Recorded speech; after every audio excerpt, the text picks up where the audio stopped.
Thank you for the invitation to speak here. And one little problem, of course, I'm used to working on a rather larger screen than this turns out to be, so those at the back are going to get eye strain. But what I do is I record my speeches and I put them on YouTube, and you can download the movie as well. So if you can't read anything there, I can't help you out now, but you can check out YouTube later and you'll see it more clearly. But what I've got asked to talk about today is quantitative easing and what it might mean for the global economy when that starts to unwind. And that's the main thing I'll be talking about. But I better introduce, why you're listening to me, because some of you have read my Debunking Economics, and none of you can see what I'm talking about on screen. Okay, let's wait. Can we get the screen changed? I'll start with the why me. Okay, why me? The why you got me. Well, as has been mentioned, I'm a critic of conventional economics who speaks far too quickly, so I've just been told to slow down by my minder at the back there. So if I'm going too fast, do this and I'll try to slow down. And I started warning of the financial crisis from about December of 2005, and happy to talk about why I did that later, versus the comments that conventional economists were giving to governments and political and business leaders all around the world, really saying, and this is a direct quote from the OECD in June of 2007, saying the economic circumstances we face are better than we've faced in years, and they actually said our outlook is indeed quite benign. That was 2 months before the crisis really broke, because it effectively began in August of 2007 when the Banque Nationale de Paris shut down 3 of the funds it had which were linked to the American subprime market because they simply couldn't work out a value for those supposedly AAA assets they'd purchased. That was the beginning of the crisis. And I still get rubbish by conventional economists, and I'm sure you've all seen this guy, Paul Krugman. So I've actually got the honour of having a Paul Krugman column titled after me, which goes, "Oh my Steve Keen edition," where he rubbishes me for something he thinks I said that he got completely wrong. That's why there's a couple of updates there. So I get trashed by conventional economists because what I'm saying is their approach to economics played a major role in this crisis happening and contributes to the fact that it goes on for as long as it does now.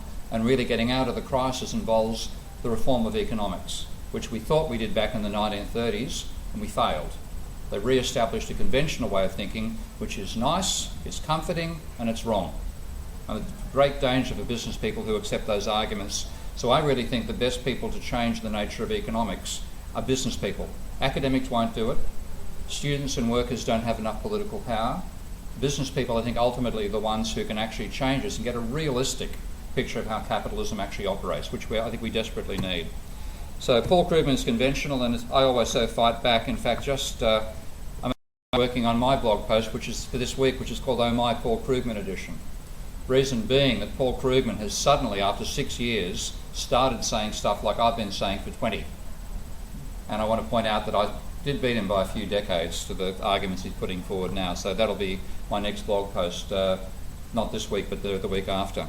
So why did I see the crisis coming? Just this is all background before I start talking about QE itself. It's not because I'm Nostradamus. So a lot of people, when you claim you saw the crisis coming, people say you're claiming to be, a soothsayer, can see the future. Not the case at all. But I built on the work of a man called Hyman Minsky. And Minsky is did anybody here heard the name Hyman Minsky? Very few have. Mostly, if I spoke in a room of 500 economists, professional academic economists, 10 years ago, and asked how many heard of Minsky, I may have got 4 or 5 hands going up. Now if I ask in the same room, I might see, out of 4 or 500, I might see 400 hands go up. They really have started paying attention to him after the crisis. But before the crisis, they ignored him. Now I didn't. What I did was I was inspired by Minsky's work about 25 years ago, going on 30 years now, and Minsky had a vision of capitalism as a cyclical system, whereas conventional economists see it as always being in equilibrium, which I think is absolute nonsense. The last thing that characterises capitalism is stability. So Minsky argued it's destabilising, and I took models, and I'll just bring up one of these models up here, which model capitalism as a cyclical system. So this is a very incredibly simple model that simply says investment's the rate of change of capital.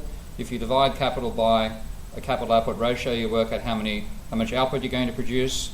Divide by labour productivity, you'll work out how many workers you hire. Divide by population, you get the employment rate. Workers then react to the employment rate in terms of wage demands they make. That gives you the wage bill. Subtract that from output, you've got profit. If you simply have all profit being invested, that gives you the rate of change of capital. Very simple system, but when you simulate it, you don't reach equilibrium. You have a model that cycles permanently. And I thought that was a great start to start talking about the actual nature of capitalism being cyclical, but what it left out was finance. And that's the thing that Minsky spoke about, the role of finance being involved. So I simply took that model and I added in the fact that capitalists don't invest all their profits. They invest more than their profits during a boom, so they borrow money, and less than their profits during a slump, so they pay off debt. And I fed that into the model, and when I simulated, I got this sort of behaviour.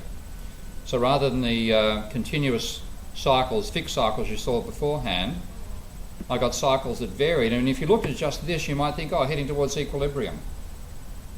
What's actually happening is you can see the cycles in employment are getting smaller and smaller. Now that happened between 1993 and 2007.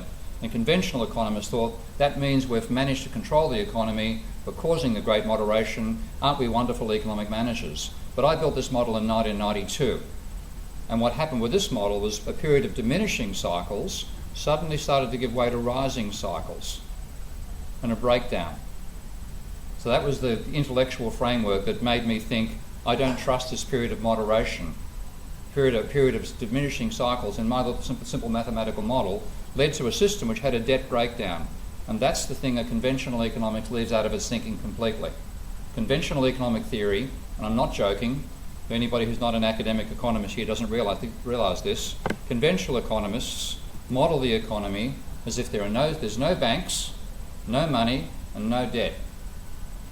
Is it any wonder they didn't see the bloody financial crisis coming? Pardon my Australian French there. Okay? That's why they missed it. So I simply included that. I then saw this breakdown coming, and I thought, okay, the biggest crisis since the Great Depression is coming our way because the level of debt was that big. Somebody has to warn about it. I'm probably the somebody. Anyway, fast forward 6 years. We've been through a crisis now for 6 years, and one thing which the conventional economists have argued will get us out of it is quantitative easing. But I find an enormous amount of confusion about what that is. And you'll often see people talking about it as being money printing.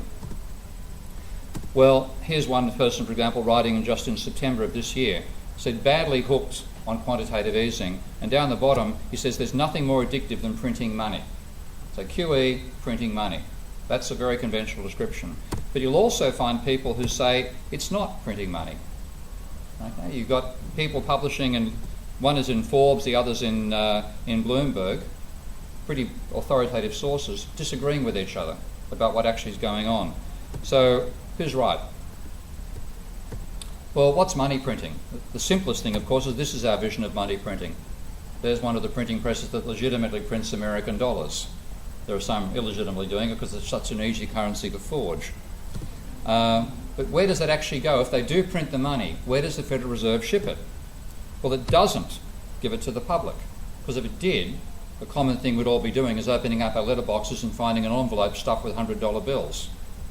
Now, normally, if you get that, you have got it from somebody who's doing it illegally. Okay? So the envelope, it doesn't go to us, it goes to the banks. And then the banks put it in their storage, and they only give it to the public when the public says, I want cash this time, rather than I want to get a transfer from one account to another. Which means the deposit account of the public goes down, the cash holdings go up, there's no change in the total amount of money in circulation. Okay? So even when the public gets that cash from the Federal Reserve, it's not changing the amount of money that's financing commerce. So to be what we actually characterise as money printing, it has to get into the hands of the public and add to the resources the public currently has for spending. Then it's genuinely money printing. So QE is not literally money printing, but could it be a way of boosting the amount of money in circulation inside the housing, the household sector or firm sector? What it is buying long-term bonds off banks and some non-banks. Now, the Federal Reserve is forever involved in buying short-term treasury bills and selling them back again to banks, and what they call repo agreements, repurchase agreements. Am I going too fast with my voice, by the way? Okay, good. Okay. So they're always doing that. But now what they're doing with QE is they're buying longer-term treasuries, which might be up to 10-year treasuries, and they're also buying mortgage-backed securities. So the sort of garbage, pardon my honest description, of it that the banks used to sell during the subprime crisis that they now claim isn't garbage and is backed by the Fannie Mae and Freddie Mac. So they'll now buy those as well. So I'm just going to focus on that side of what they're doing and say what's actually happening. Now, how many accountants in the room or people have done accounting? A few, okay. I didn't do accounting. I've learnt the importance of double entry bookkeeping the hard way by trying to bring money into economic theory. But you have to follow the money, and the best way to do it is double entry bookkeeping. And if you look at the express purpose of quantitative easing, it's to lower the yield curve. Okay? That's the objective that Bernanke has put. It's not about printing money to the public. That's not what he wanted to do. He wanted to lower the cost of long-term bonds, and thereby, having done that, encourage people to do other things with that money. So this is the actual statement from the Federal Reserve now, decided to increase policy accommodations, so make the policy setting more stimulating by purchasing agency guaranteed mortgage-backed securities at $40 billion per month. Okay, that's the new part of quantitative easing. They also, as of January, started buying another $45 billion per month of treasuries. So they're buying more treasuries, but they've always done that. What's new is they're buying mortgage-backed securities. Now there's two components, therefore. Now the second is something that can put money into circulation. I want to explain how that can happen. So, and I'm going to use the software package, which, as was pointed out, I first of all built this software package with money from the Institute for New Economic Thinking, and they gave me $128,000, not a lot of money to develop the software package. So I went public with Kickstarter and raised another $80,000 that way and got it to a better stage. Still got a long way to go, but it helps me explain what's going on here. So if you look at government spending, that can be money printing as we understand it. And the simplest way of looking at it is to say, well, the government issues bonds. So the Treasury, the government estimates, let's say, it's going to have a $1 trillion deficit, which is the scale that America is now talking about. And it therefore prints $1 trillion worth in bonds. Let's just say the Federal Reserve could actually buy those bonds straight off the government. Well, the government would then use that money to spend on the public. And putting that in the table terms that I use in Minsky here, I'm not sure how well you can see at the back of the room there, but what Minsky does is take a double entry bookkeeping look at money. Now again, by the way, this is the only software package on the planet that is built to handle capitalism as a monetary system. That's ridiculous, but it's also true. State of economic theory today. So if you have, on the asset side, it treats everything as a positive. So a positive sum over here, which is in the black, means there's an increase in the assets of the central bank by buying treasuries off the government. The liability side and the equity I show as a negative, so my line's always sum to zero. So that negative there means an increase in the liability that the Treasury, the central bank has towards Treasury, which means Treasury's got money to spend. So Treasury spending is then, it transfers money from its deposit account to the reserves of the banking sector. Now why is it doing that? Because that's part of the process of putting money in the hands of the public. So what's shown over here is a liability, a negative on the account of the central bank, for the reserves of private banks are a liability of the central bank. But you look at the private banks, those reserves are an asset. The government spending increases that asset, and what it does on the liability side, it increases the deposits the household sector has, or the firm sector, whoever the government's giving the money to. So that's the sort of relationship I'm going to use now to track through what happens with QE. So there's an increase, since we've got increase in the liability that the private banks owe to the public, that's an increase in the money supply. So government spending adds money to the system when it's financed by the central bank buying treasuries off the government. Now, in fact, legally, because of some of the myths that economists have about the nature of money, one thing they've imposed upon the central bank is that they can't actually directly buy treasuries off the government. They've got to buy those treasuries off primary dealers.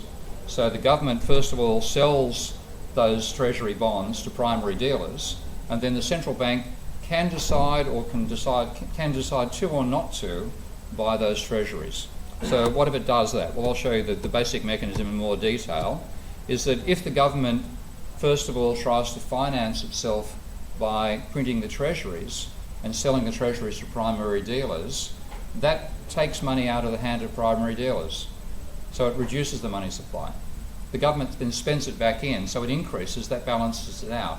Only if the central bank then buys some of those treasuries off the primary dealers will it increase the money in circulation. So that's what actually goes on at the moment with part of QE. If they're buying $45 billion a month more, and that is potentially, but not necessarily, injecting money into the economy in a way we'd call quantitative easing. I say potentially because it's only if the government's running a deficit. If the government tries to run a surplus, then its taxation takes out what it puts in, takes out more than it puts in. So to show that, we now include not just government spending, so that's a transfer from the Treasury's deposit account to the reserves, which is matched by a transfer into the accounts of the private sector. But if it's taxing, it's going in the opposite direction. So the net change in the money supply depends upon whether the government is running a deficit or not. If it's running a surplus, it's reducing money in the circulation, even if the Treasury is selling some of its bonds to the central bank. So the second part of the impact of QE, which is where it's playing with treasuries, doesn't necessarily do what we call money printing. Depends on what the fiscal policy of the government is. But what about pure QE? This is now where the central bank is buying mortgage-backed securities from the banks. Well, that increases the reserves of the banking sector. But now what I've got going on here is this bit here. We have the central bank purchases mortgage-backed securities. So one of its assets, which are mortgage-backed securities produced by the private sector, increases, and that increases the reserves that the banks have. All that does is change the mix of assets the banks have, because they did have mortgage-backed securities. That's been reduced, and their holdings of reserves have risen. It shuffles the assets on the asset side only for the banking sector. Now, your money, the money you spend, firms, individuals, the works, is on the liability side of the banking sector. So it's done nothing to affect the liability side. One's gone down in terms of assets. One sort of asset the banks hold has gone down, the other's gone up. No net effect, except for the interest rate returns that the banks might get from all that. So it's only a very, very tiny influence. There's no change in the amount of money in public hands. There's a blank there. So if it was money printing, there'd be a negative sign there showing the liability of the banking sector to the public had risen. So there's no quantitative effect on the money supply of quantitative easing when the banks are buying, when it's only the banks who are selling to the central bank. What about shadow banks though? Well, shadow banks, the Morgan Stanleys, the JP Morgan, the Chases, etc., they're not strictly banks. Some of them have become banks and all the chaos after the financial crisis, but they don't create money in the same, they can't create money in the same easy way that the banking sector can, but they have deposits. Their accounts are held at the main banks. So if you have the central bank buying bonds off the shadow banks, that does inject money into circulation in the hands of the shadow banks. They've converted assets which haven't got cash to them to actual cash. So there's been a rise there. If you look at what's happened with the deposits that these shadow banks have at the actual banking system, then by the central bank buying those mortgage-backed securities off the shadow banks, they've injected money into the economy. But which part of the economy? Okay. Where might the shadow banks then spend the money they've got from selling those bonds to the central bank? Well, it's not going to be on Main Street. They'll do some shopping on Main Street, the odd yacht, the odd expensive apartment, but they're mainly going to buy it and spend it on Wall Street. They may well be buying shares. Now, I have no idea of the actual quantitative levels of this. I'm not sure how much of the quantitative easing is going just to banks rather than shadow banks and so on. But certainly the proportion that goes to the shadow banking sector gives them a possibility of deciding to use some of the extra money to buy shares. So there's a possibility that part of the bubble we're seeing on the stock market is coming out of shadow banks being funded effectively to do that by the additional money turning up from QE. So it was one of my great friends in this whole battle between conventional thinking and economics and a realistic approach. Michael Hudson said once, Ben Bernanke's helicopter lands on Wall Street, not Main Street. So you look there, yes, it's quite possible that part of the bubble we're seeing, and to me there's no doubt it's a bubble, part of what we're seeing on Wall Street could be financed by QE in that fairly direct fashion. But the other thing, of course, is that when you depress the yields on the upper end of the yield spectrum for bonds, you're making it very unattractive for people to hold bonds and more attractive to go into shares anyway.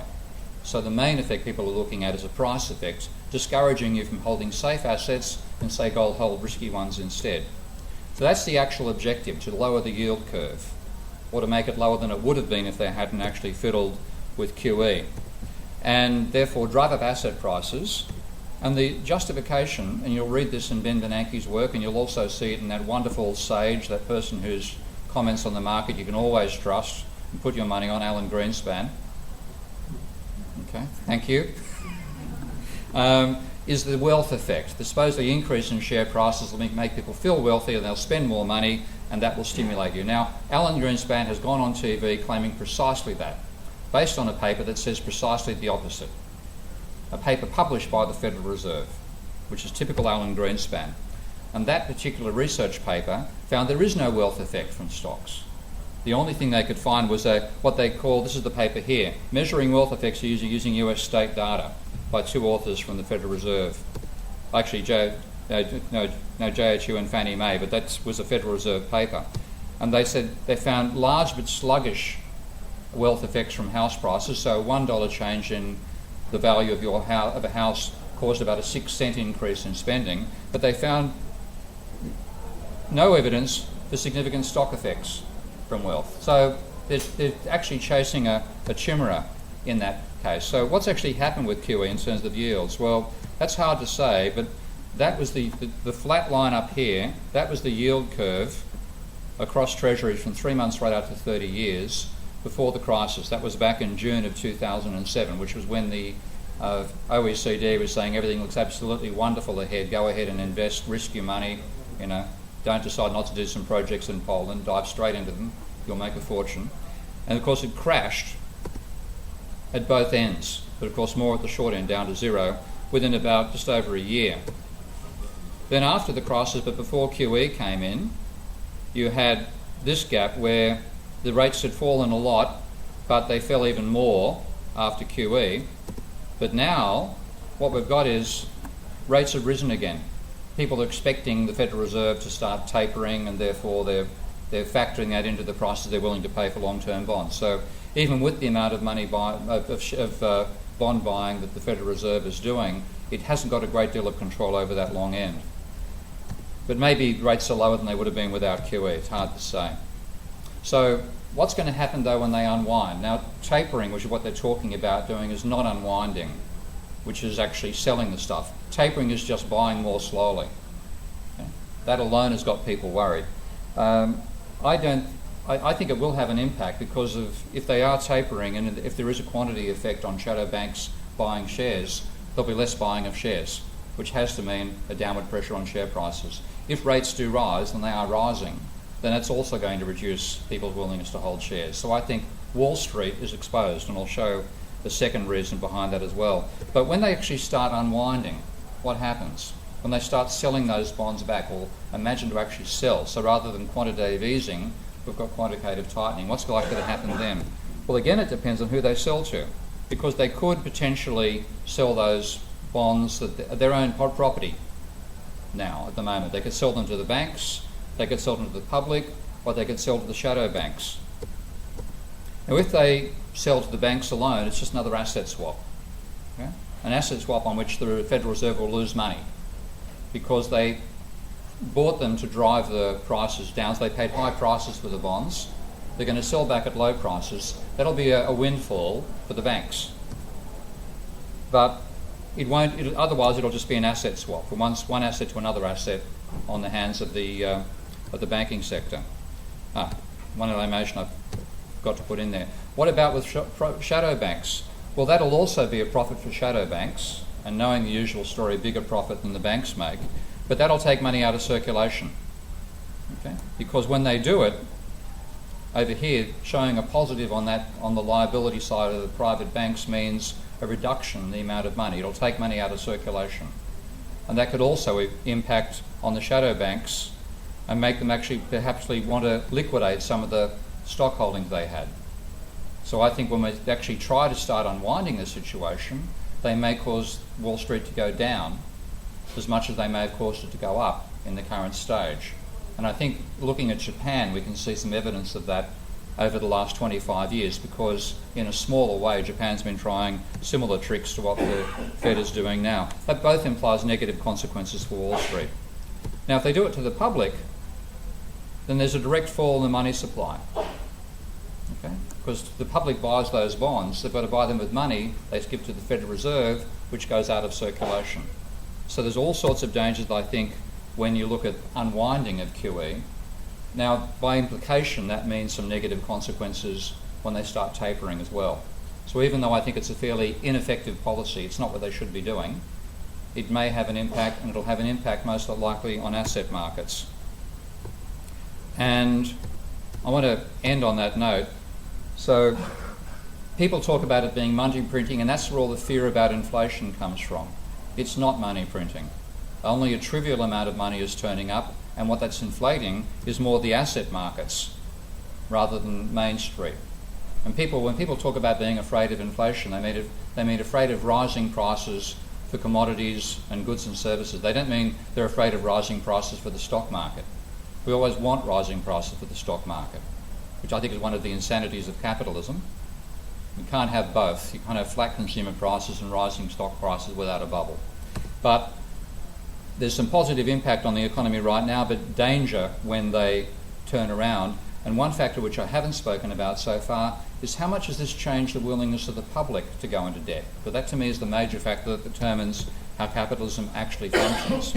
The wealth effect is a joke by comparison.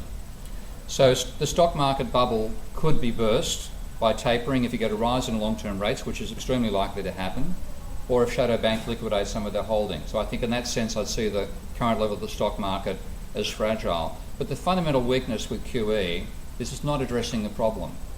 A lot of my colleagues who are non-orthodox economists call it a placebo. It's a bit like saying, a doctor saying, we're terribly worried about what's going to happen to the patient when we stop giving the patient a placebo. The question is why? Okay, it's silly. It's not important. But it can still have effects, but nothing like what is actually the important thing that caused the trouble. And that's a private debt bubble that burst in 2007. I want to give you an idea of the scale of that. So what is happening with QE really, and the reason why we're seeing a burst in the economy, it's actually encouraging people to get back into debt again. But they're seeing rising asset prices. They think, well, the stock market's going up. I might take advantage of that offer of a margin loan from my nice little stockbroker friend down the road. Go and buy some more shares, or go and buy mortgages, etc., etc. That's what's actually happening right now, but that's what caused the problem in the very first place. So it's helping to renew the behaviour that gave us the crisis first time round. And I want to give you an idea of that. This is looking at the level of government debt in America from 1830 through to today. And that's the thing that all the politicians focus upon, and that's what conventional economists think is important. Remember Reinhardt and Rogoff before they made fools of themselves with an error in the spreadsheet? They were focusing just on government debt.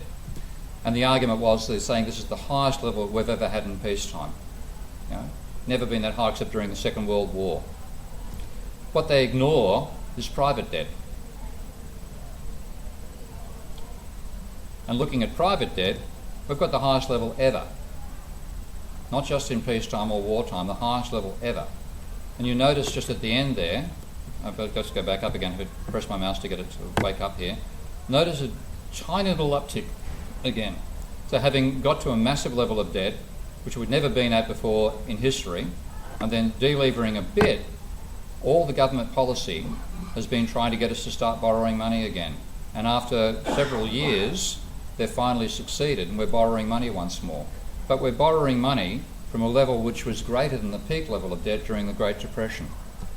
Now, the reason that I said that I saw a crisis coming was looking at the change in debt that was making debt rise ever faster than income.